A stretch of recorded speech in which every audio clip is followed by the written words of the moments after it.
Average का सवाल है। यदि 5 संख्याओं का औसत 40 है तथा 4 संख्याएं दिया हुआ है। पहला संख्या 30 है, दूसरा 49 है, तीसरा 42 दिया है, चौथा 37 दिया हुआ है। और सवाल में कह रहा है कि पांचवी संख्या निकालना है और 5 संख्याओं का औसत दिया हुआ है 40 है। औसत 40 दिया हुआ है, पांचवी संख्या निकालना है और 4 संख्या दी गई है। तो ऐसे में क्या करते हैं, सबसे पहले देखते हैं कि एवरेज औसत कितना दिया हुआ है 40 है और पहली संख्या कितना है 30 है, तो कितना कम है 10 कम है, यहाँ पे लिख लिए। और दूसरी संख्या 49 है तो कितना ज़्यादा है 9 ज़्यादा है। तीसरी संख्या 42 है तो कितना ज़्यादा है 2 ज़्यादा है। और चौथी संख्या 37 है तो कितना कम है 3 कम है।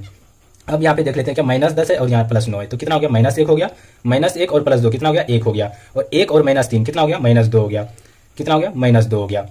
अब जो करते हैं, अब करते हैं क्या, अगर कोई नंबर एवरेज होगा, अगर कोई नंबर एवरेज होगा तो वो हर एक डेटा से जितना कम जितना ज़्यादा है अंत में वो उसे बैलेंस करने के लिए क्या कर देगा, 0 कर देगा। तो ये क्या है -2 है तो इसको 0 करने के लिए क्या करना होगा, इस संख्या में +2 करना होगा।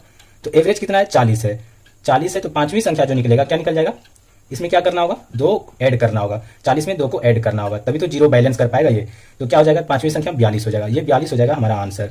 ऐसे ही महत्वपूर्ण सवालों के जवाब जानने के लिए हमारे चैनल को सब्सक्राइब जरूर करें।